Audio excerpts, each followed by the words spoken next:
Hi everyone, Nicholas Chautala here, Curator of Cultural History at the New Jersey State Museum, bringing you the latest installment in our short video series tied to our exhibition Fine Feathered Friends, Birds as Mainstay and Muse. Today I'm going to talk about bird food. I know what you're thinking.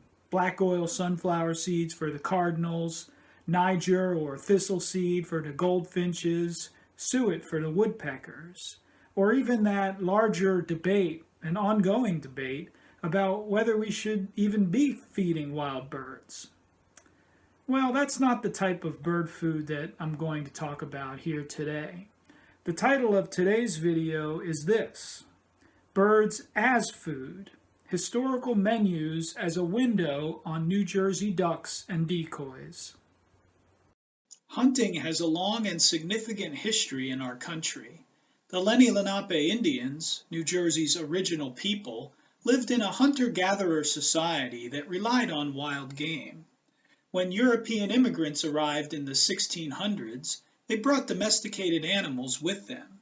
But hunting was also important to the colonists, and it continued to augment American diets over many centuries as the country continued to grow in size, though remaining largely a rural nation.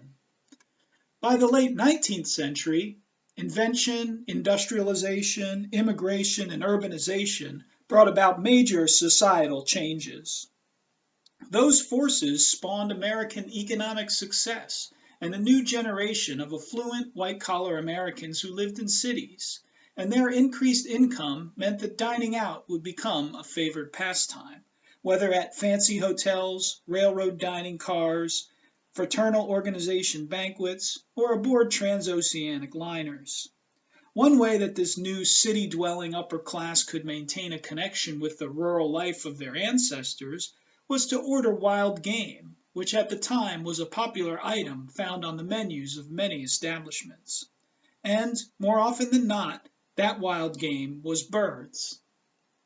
Today we are going to use an archival collection at the New York Public Library, its historical menus, as the window to explore several species of waterfowl and shorebirds and the New Jersey-made decoys that represent them.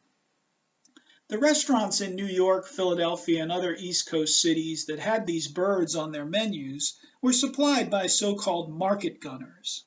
The market gunner differed from the sport hunter in that they dealt in volume. More ducks, more money. But many New Jersey hunters were not market gunners. They hunted only to supplement their own diets. An important tool of both types of duck hunters was the decoy. A decoy is a representation of a particular species designed to fool the bird into landing within gunshot range. Decoy carvers worked to supply hunters with this needed tool, and a cottage industry was born. In New Jersey, decoys are usually hollow carved. Two pieces of wood are hollowed out and joined together. Then a third carved piece, the head, is attached. The hollow construction is thought to have developed to save weight, since a chief means of hunting here was using a shallow water boat called a sneak box. It couldn't take much weight when loaded with a rig of decoys, so hollowing them out was the solution. In New Jersey, there are two general styles of decoy carving, a coastal style and a Delaware River style. Differences in material and form can help distinguish the two.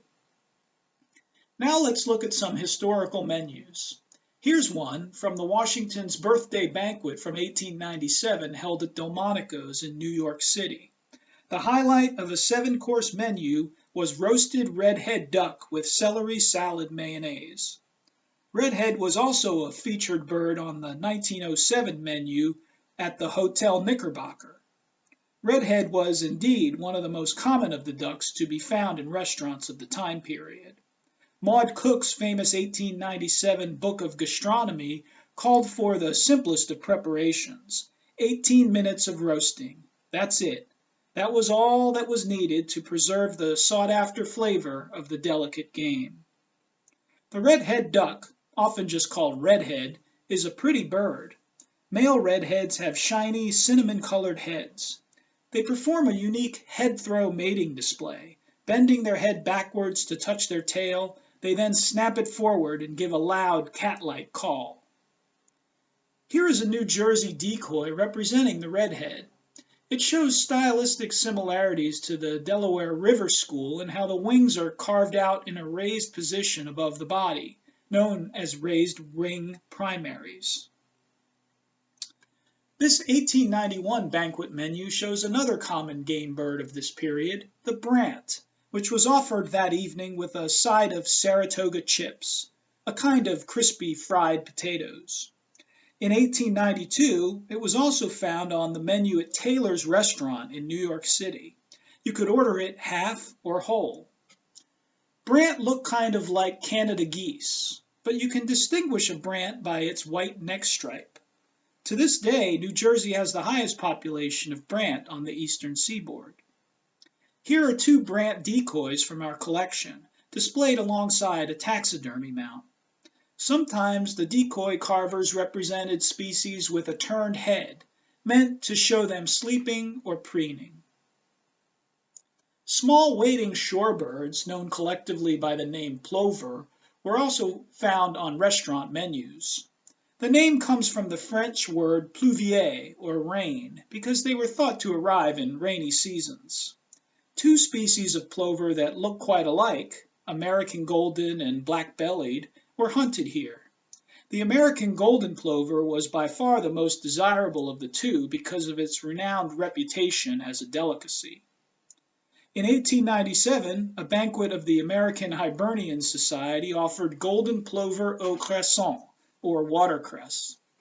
In 1905, the restaurant in the famed Flatiron Building in New York also offered plover. It was the most affordable of the wild birds on the menu. Our plover decoy is different than the ones we have seen thus far. It's commercially made out of tin, not hand-carved out of wood. Because of the demand of market gunners, a number of different companies began to mass-produce decoys. The ones made out of tin are commonly known as tinnies. But by far the most desirable dining table duck of all was the canvasback. At the New York Press Club banquet of 1888, the canvasback upstaged salmon, beef fillet, and braised young chickens as the featured item on a multi-course menu. If you went to the Windsor Hotel for Thanksgiving dinner in 1896, you could get your turkey for sure, but the star of the meal was the canvasback. And take a look at this Waldorf Astoria menu from 1907. The high-class hotel had all sorts of wild game offerings. Redhead and plover are there, of course, but also mallards and teals, even woodcock, snipe, and little railbirds. But check out the price on the canvasback. It was the most expensive of all. The clue as to why this might be the case is in the scientific name of the species, Aethia vallisneria. The name refers to an aquatic plant commonly known as wild celery. This nutritious plant, which is consumed in such large quantities by the bird, is believed to give their meat a delicious flavor, thereby making them the most prized item on a turn of the 20th century restaurant table. Our canvasback decoy captures a distinguishable feature of the species, a long sloping bill that gives it a regal look, almost like a Roman nose. The decoy has a brand on the bottom, telling us it belonged to William A. Kemble, a noted carver from Trenton whose family also hunted in Barnegat Bay. Some canvasbacks were hunted here in New Jersey for the restaurant industry, but the major market gunning grounds were in the Chesapeake Bay. And today we will end by talking about a duck that never appears on these menus, the merganser, of which there are several species. Our red-breasted merganser decoy, made by the celebrated Tuckerton carver Harry V. Shords, is probably the best decoy in our collection. But it was never prized as a table bird like the redhead, canvasback, brant, and plover. Some accounts talk of its unpleasant fishy taste. Well, this might very well be due to its own dining habits. Look at those teeth.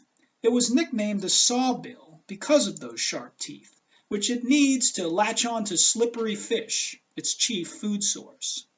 A red-breasted merganser needs to eat 20 fish a day in order to survive, and unlike the canvasback that fed on wild celery, the merganser's diet affected its taste as a game bird, sparing it from becoming a table delicacy. But the merganser is one of the most represented of all species in New Jersey decoys. That's because sport hunters viewed them as cagey adversaries. But it also tells us something about the history of decoys.